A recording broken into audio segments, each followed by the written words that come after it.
Is life getting better or getting worse? It depends what you compare it to.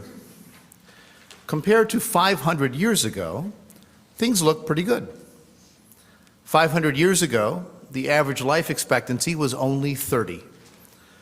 1/3 of children died before age 1, and 3% of births resulted in the death of the mother. If you made it to your 20s, you would probably live to your late 40s. If you were an aristocrat, you could expect to make it to your 60s.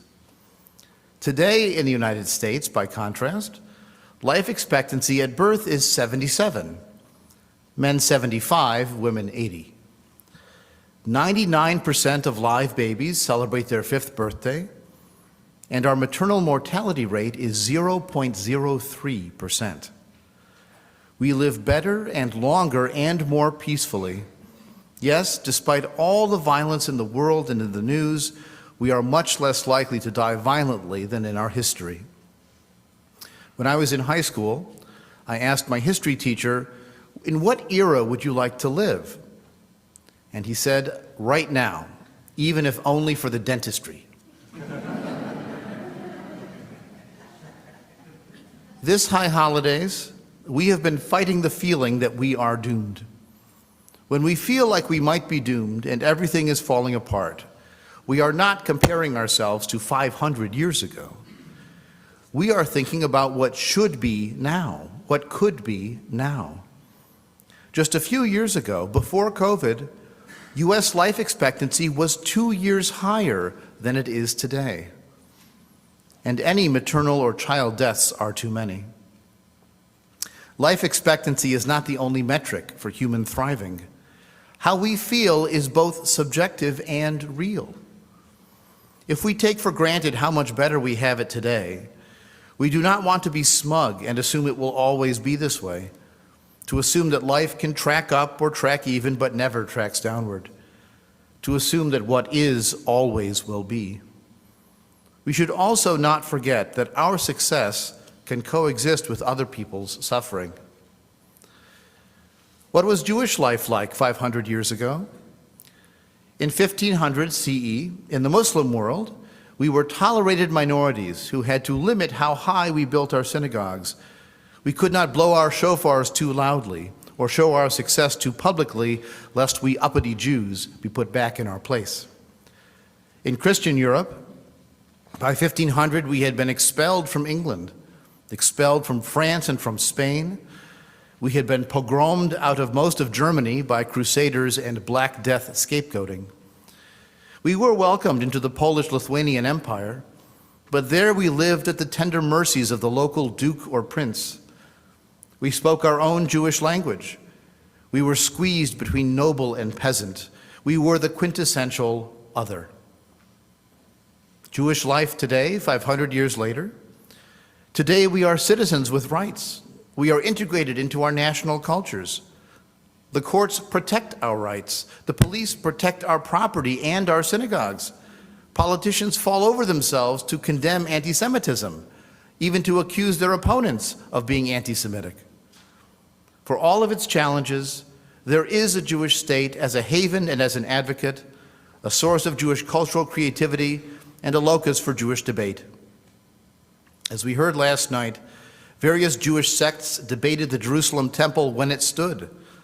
So too with Jerusalem today. Of course, we are not comparing Jewish life today with Jewish life 500 years ago.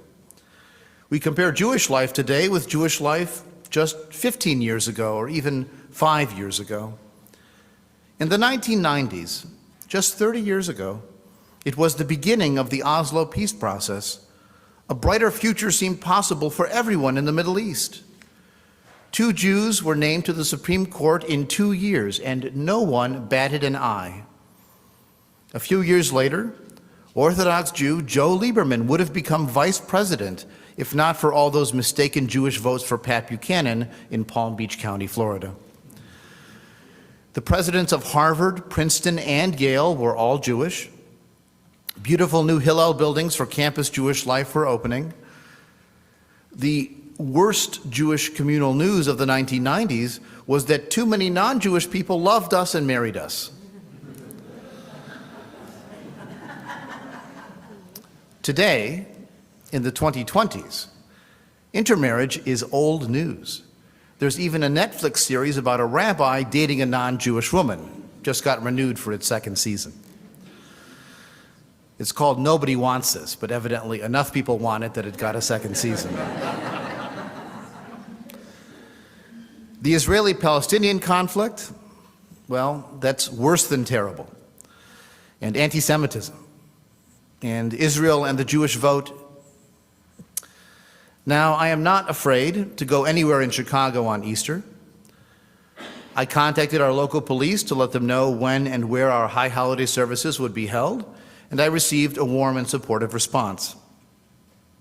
In Detroit, when anti-Israel graffiti appeared on the offices of the Jewish Federation, the sheriff of Oakland County said, "If you come at our Jewish community, or for that matter at anyone in our Oakland County community, we will stand in front of them to protect them, and we will come for you." We American Jews are not living in 1500, nor in 1700, nor in 1938. We are certainly in hard times. 30 years ago, if someone had predicted we'd be facing all these problems in 2024, I would have called them a kvetch, a complainer. You may have noticed that certain among our people have a tendency to kvetch, to complain, to find something wrong with just about anything. We may no longer be the chosen people, we are surely the choosy people. All that kvetching, all that complaining goes back to an old Jewish problem. We compare the world to what it could be. After all, a perfect, all-knowing, all-powerful, benevolent God could solve any problem at any moment. As Woody Allen once said, if God does exist, he's an underachiever. Still, on the off chance that the Hebrew God would live up to his potential, rabbis created extensive liturgy to praise and petition and thank him 3 times a day, not counting all those blessings and Shabbat and the holy days. Traditional high holiday services are hours of flattery and apologies and requests and more flattery. The rabbis of the Talmud compared this world to the world to come, the days of the Messiah, a new Eden as long as we pass the cosmic judgment. Life in this world could be nasty, brutish, and short. Yes, on Yom Kippur, we did hope to get sealed in the book of life for another year here, but in the end, Jewish religious thought admitted this world is less than we want, and it believed that the ultimate hope to do better was through supernatural intervention. I recall a story of a Jewish grandmother, a bubby, walking her grandchild on the beach. Along came a large wave that swept the child out to sea. And the bubby looked up to the sky and said, "God, if you're there, I know I haven't been to synagogue in years. I don't follow any of the traditional commandments. I don't even believe in you 3 out of 4 days in a week. But if you'll do something to save my grandchild, I will change my life and devote it to you." Another large wave crashes onto the beach, and there is her grandson. She looks up at the sky and says, "He had a hat."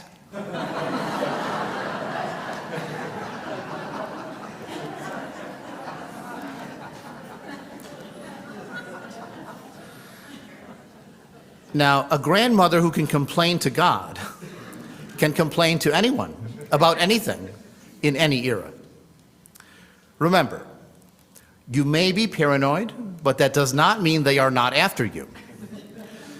Our personality of being a stiff-necked people who complain, from wandering in the mythical Exodus to ordering in the modern Delhi, combine that with our history of persecution and our intergenerational trauma, they're all true.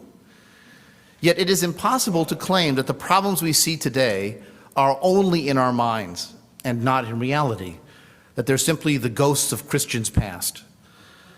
It is never good when public figures start dividing us into good Jews and bad Jews. For some progressive protesters, the good Jews are the ones who publicly denounce Israel and Zionism, and the bad Jews are everyone else, even the Israel critical, even those who promote coexistence and compromise, anyone who affirms any kind of Israel at all, anyone to the right of the righteous far left, That's a bad Jew. And for the MAGA faithful on the right, the good Jews are the ones who denounce DEI and liberalism. The good Jews support religion in public life, and good Jews are for Israel right, or even more right, no matter what. And the bad Jews, well, that's everyone else. For MAGA, the bad Jews are the synagogues that welcome the LGBTQ, the rabbis who fight for social justice, the Jews who support the separation of church and state, and who care for the unfortunate and who love the stranger and the immigrant as themselves. Is an American Jewish golden age over, as some op-eds have proclaimed? Was it ever as golden as we thought it was? There were prices American Jews paid in their striving to make it in white American suburbia. Most Jewish immigrants who changed their names did not have it changed by a dumb immigration clerk at Ellis Island. Family court records in New York City show thousands voluntarily changed their family names to something less Jewish, less foreign, more American. The thought that the golden Medina, the golden land that had given them so much freedom from persecution and opportunity for peace and success, that this land would still hate them or limit them for their Jewishness, that was hard to swallow. Easier to blame a nameless clerk in family lore. The Anti-Defamation League was founded in 1915 after a Jewish man was accused of murdering a Christian child and then lynched. U.S. immigration doors were slammed shut in the 1920s, in part to keep out Eastern European Jews. Admissions quotas did the same for elite universities. Restrictive real estate covenants prevented Jews and other minorities from buying the houses they wanted into the 1970s. By the end of the 20th century, those limits were gone. Thousands of Jews from Israel and the former Soviet Union immigrated to the U.S. from the 70s through the 90s, and Jews moved into Kenilworth and Lake Forest. Golden Age was not absurd at all 30 years ago. In 2024, for all of our challenges, we have rights and legal protections and power that our ancestors never imagined. The latest Pew Forum survey of American Jews said it out loud in black and white publicly on the internet, so I can say it here. The Jewish population as a whole is doing well in America. 60% of American Jews have at least a bachelor's degree, compared to 30% in the general population. 1/3 of our households earn $150,000 or more in a year, compared to 1/10 of everyone else. Both presidential candidates have Jewish members of their nuclear families. Does this make us globalist elites, the MAGA enemy? Does this make us part of the establishment that radical progressives want to bring down? Yes and yes. Jewish success is like any success. Part hard work, part luck, part advantages, part talent, part mutual support. We will never succeed beyond envy and suspicion, and as long as we remain distinct, we can be a target for both. The first ADL survey of American Jewish anti-Semitism was run in 1964. Among other questions, they asked if people agreed with certain anti-Jewish tropes. For example, Jews have too much control and influence on Wall Street. Jews do not share my values. Jews don't care what happens to any but their own kind. The measurement for anti-Semitic was agreeing with 6 or more of those statements. In 1964, 29% of Americans passed that bar of agreeing to 6 or more. By the late 1990s, that went down to only 12%. And in 2014, on the 50th anniversary of that first study, it was only 9%. Today, in 2024, we are back up to 24%. We are not imagining it. Tensions over Israel are bleeding over into anti-Jewish hints and clear statements and threatening actions. Some of the most prestigious universities, the most progressive and diverse cities, have seen the worst anti-Israel protests that sometimes cross the line from criticizing Israel to advocating destroying it and its citizens and threatening other Jews in the process. The subtleties of critiquing Israel's actions while accepting its right to defend its citizens or simply to exist, the contradiction of supporting a Palestinian state while rejecting a Jewish one, those do not fit neatly into a chantable slogan. We must remember, we are not alone. This past May, Gallup asked Americans whether anti-Semitism is currently a problem in the U.S. 82% said it was a very serious or somewhat serious problem. Only 8% said not a problem at all. We are not alone. Thousands of people from other cultures and heritages have joined their lives to the Jewish people. Some have become Jewish, and their families of origin know it. Some have married someone Jewish, and their families of origin know it. In the early 20th century, American Jews had to start their own law firms and hospitals because others would not hire them. Today, millions of non-Jews work with Jews, or work for Jews, or employ Jews. This experience is not always smooth and easy. We have mostly figured out Christmas parties and Secret Santa, but there are still prayer circles and meeting scheduling issues. Some of you may know that this year I co-edited a book on contemporary humanistic Judaism. It will be published in January by the University of Nebraska Press and the Jewish Publication Society. Guess when the final proofed pages and index were due to the University of Nebraska Press? Rosh Hashanah. But we are not alone, and that has made things better. Some years ago, my mother was on a cruise ship, and she sat down with the people she was going to be sitting with the entire cruise for dinners, and her companion next to her said something off color like, I went to buy the tickets for this trip and I had to Jew them down, I had to negotiate it down.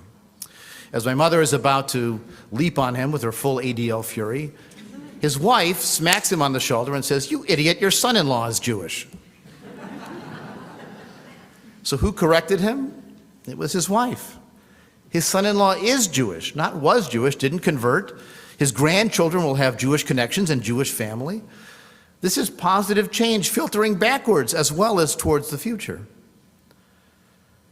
100 years ago, in 1924, when immigration doors closed, 70% of American Jews were foreign-born.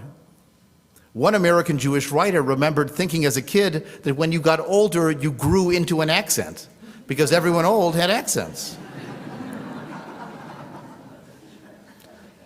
In 2024, 90% of American Jews are American-born. And for almost 2/3 of American Jews, both of their parents were born here. We know the laws. We know the customs and the culture. We help write the laws and litigate the laws. We help create the customs and the culture. In September 1964, the same year that almost 30% of Americans held anti-Semitic attitudes, Fiddler on the Roof opened on Broadway. An early title for the show was Where Papa Came From, showing that immigrant generation. By fall 1965, Fiddler was smashing all the records, but a question was raised. Should Tevye take the stage on Yom Kippur? There had been plenty of Friday night and Saturday daytime performances, but it was Yom Kippur, and Tevye was a traditional Jew.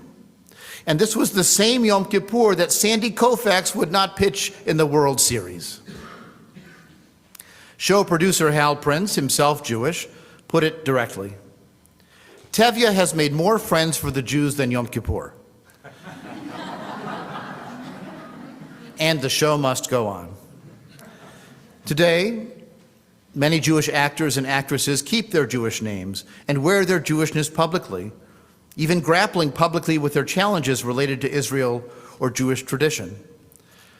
If our Jewish disagreements today are more public, that is a sign of being rooted, of feeling comfortable enough to air our dirty laundry without fearing being sent back somewhere else. Certain fields, like creative writing, for example, have seen definite problems. Exclusion, being canceled, litmus tests, that good Jew, bad Jew challenge. And similarly, some university departments and colleges as a whole have been more conflicted or less conflicted for Israeli or just Jewish academics than others. But in all of those circumstances, we are able to seek allies, and we are not alone. Could it get worse?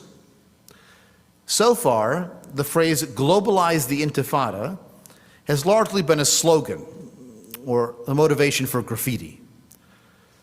It could get worse. It could always get worse. A fair part of Jewish culture is based on the assumption that it could always get worse. The past is not always prologue.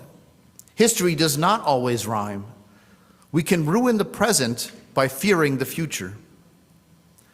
This high holiday season, we have faced our fears that we are doomed, that everything is falling apart, and we have found reason to hope, actions to take, attitudes to assume in response to these challenges. Perhaps the best piece of advice I can offer, something not deeply rooted in Jewish culture, is this: calm down. Maybe it will be worse, maybe it will not. Being miserable in anticipation makes it worse, no matter what happens. This school year, campus protests that cross the line into advocating violence have been responded to much better, though the widening conflict with Hezbollah and Iran will have ripple effects. If Israel attacks the Iranian oil industry and gas prices go up, who will be blamed? If Israel successfully shifts the balance of power by weakening Iran's proxies in Lebanon and Gaza and Yemen, will that lead to increased cooperation with those who oppose Iran? At this point, we cannot know what the future holds for them or for us. We can prepare for a possible worse tomorrow without ruining today. As poet Wendell Berry put it in The Peace of Wild Things, "When despair for the world grows in me, and I wake in the night at the least sound, in fear of what my life and my children's lives may be, I go and lie down where the wood drake rests in his beauty on the water, and the great heron feeds. I come into the peace of wild things, who do not tax their lives with forethought of grief. I come into the presence of still water, and I feel above me the day-blind stars waiting with their light. For a time, I rest in the grace of the world and am free." I wish everyone here a year of health, of happiness, a year of peace, a Shana Yoter Tova, a better year in this new year.